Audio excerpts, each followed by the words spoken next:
কথা বলি, আমরা নদী নিয়ে অনেক কথা বলি, কিন্তু হাওর নিয়ে কিন্তু বাংলাদেশের 18 কোটি মানুষ কথা বলে না।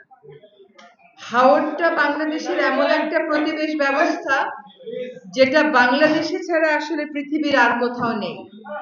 আপনি যদি এখনই ইন্টারনেটটা সার্চ করেন HAOR লিখে, তাহলে আপনি দেখবেন যে হাওর প্রতিবেশ ব্যবস্থাকে বর্ণনা দেয়া হচ্ছে বাংলাদেশের একটা প্রতিবেশ ব্যবস্থা হিসেবে। আপনি একটা সার্চ দেন, দেখবেন বাংলাদেশে ছাড়া ওয়েস্ট বেঙ্গলে কিছু কিছু হাওর আছে, কিন্তু ওইগুলো এত বড় না।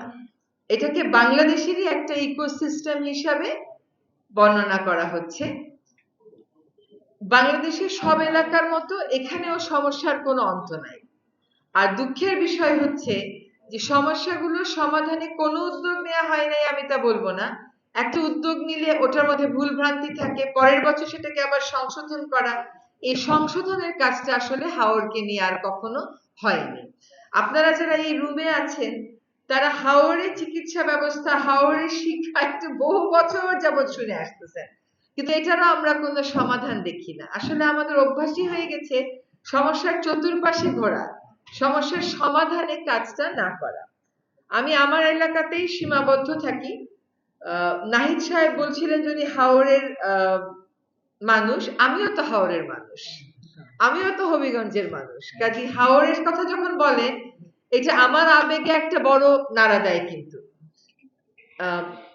হাওরটাকে যারা দেখেননি, আমি যখন এই দায়িত্বে আসার আগে বিশ্ববিদ্যালয়ে পড়াতাম এবং আবারও ইনশাল্লাহ পড়াবো, আমি বাচ্চাদের মানে স্টুডেন্টদের কাছে এটাকে এক্সপ্লেন করতাম হাওরটাকে এইভাবে, এটা হচ্ছে মিঠা পানির সমুদ্র। এই মিঠা পানির সমুদ্রটা যখন আপনি বর্ষার আগে দেখবেন এখানে সবুজ বোরো ধান হচ্ছে, বোরো ধান কাটবার 1 সপ্তাহের মধ্যেই দেখবেন এটা পানিতে ছেয়ে গেছে, আবার পানি নামবার 1 সপ্তাহের মধ্যেই আবার দেখবেন ওইখানে আবার ধান রোপণ করা হয়েছে। এইরকম ইউনিক ইকোসিস্টেম আসলে তো পৃথিবীতেই বিরল, যেটা প্রথমেই বললাম। আমি এইখানেই আমার আলোচনাটা সীমাবদ্ধ করি। অনেক দিনের সমস্যা যখন গাঢ় হয়ে যায় তখন এটা সহসা সমাধান করা সম্ভব হয়ে ওঠে না, কিন্তু কাজগুলো শুরু করা যায়।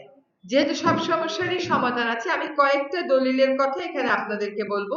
4টা নীতিগত দলিল। একটা হচ্ছে হাওর মাস্টার প্ল্যান।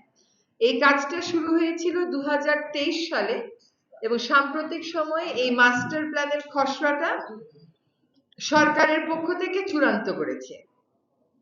তো বুঝতেই পারছেন যেটা আমি দায়িত্ব নেওয়ার আগে এটার কাজ শুরু হয়ে গেছিল, ফলে নতুন করে ডিজাইন করার সুযোগ ছিল না, আসলে এটা আপডেট করা হচ্ছে, আগের মাস্টার প্ল্যানটাকে আপডেট করা হচ্ছে। তো সেখানে আমার একটা স্পষ্ট নির্দেশনা ছিল যে হাওর এলাকার মানুষের মতামতটা এখানে রিফ্লেক্ট করবেন এবং হাওরগুলোর সীমানা চিহ্নিত করার একটা বিধান রাখতে হবে। কারণ হাওর বলে কিন্তু আসলে খুব কম জায়গাতেই ল্যান্ড রেকর্ড আছে, সব জায়গাতেই এটা কিছু পুকুর, কিছু খাল, কিছু নদী, বাকি হচ্ছে ধানি জমি, যেগুলো হচ্ছে মানুষের নামে রেকর্ডেড। তো অনেক মানুষ এই হাওরের মালিকানায়, যেহেতু সেজন্য হাওর ব্যবস্থাপনাটা একটু কঠিন হয়ে পড়ে। তো এই হাওর মাস্টার প্ল্যানটা আমরা একটা দিনব্যাপী কর্মশালা করেছি। সেই কর্মশালার পরে যে অভিমতগুলো পাওয়া গেছে সেই অভিমতগুলো এই মাস্টার প্ল্যানে সন্নিবেশ করা হচ্ছে, প্রয়োজনে সংশোধনও করা হচ্ছে। এইটা তারপরে আমরা ওয়েবসাইটে দিয়ে দিব। তো আপনাদের কাছে আমার প্রথম আর্জি থাকবে যে এই মাস্টার প্ল্যানটা চাইলে আপনারা এখনই সংগ্রহ করতে পারেন, সংশোধিতটাও পরে দেখতে পারেন, এখনই এটা কালেক্ট করে নিয়ে আপনাদের যা মতামত এটা আপনারা দয়া করে পাঠিয়ে দেবেন। দ্বিতীয় কথা হচ্ছে হাওরে কখন বাঁধ নির্মাণ করা হবে, কিভাবে স্থানীয় উপকারভোগী ঠিক করা হবে, কাদেরকে সেই কাজে অংশগ্রহণ করাতে হবে। আপনারা প্রায় সময় রিপোর্ট করেন অক্টোবরের 15 তারিখের মধ্যে অ্যাসেসমেন্ট হওয়ার কথা থাকলেও অ্যাসেসমেন্ট শেষ হয় নাই।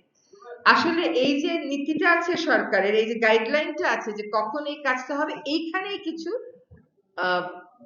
গ্যাপ এরকম আছে, আমি ভুল বলবো না, গ্যাপ এরকম আছে যার কারণে মনে হয় যে কেন শুরু করলো না। কিন্তু আসলে বলেন তো আপনারা যারা হাওর এলাকার মানুষ, হাওরে কি 15ই অক্টোবরের মধ্যে পানি নামে? তাহলে কেমন করে 15ই অক্টোবরের মধ্যে অ্যাসেসমেন্টের কাজটা শুরু করবে? এটা আসলে 15ই অক্টোবর দিয়ে রাখা হয়েছে এই জন্য যে কোনো সময় যদি আগে পানি নেমে যায় কাজটায় যেন কোনো বিলম্ব না হয়। তো যখন আমি আগে পত্রিকায় পড়তাম যে কাজ এখনো শুরু হয়নি, এবার যখন নিজে বাস্তবতাটা দেখলাম যে 15ই অক্টোবরে আসলে কাজ শুরু করা সম্ভব না, কারণ হচ্ছে ওখানে পানিটা নামে না।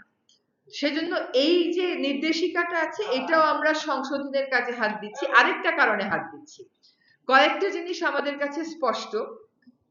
একটা হচ্ছে যে হাওরে যখন বাঁধগুলো নির্মাণ করা হয় ওই বাঁধ নির্মাণে কিন্তু আসলে দরিদ্র জনগোষ্ঠীর অংশগ্রহণটা মেজরিটি থাকে না। তার কারণ হিসেবে আমি জিজ্ঞেস করলাম যে কারণটা কি।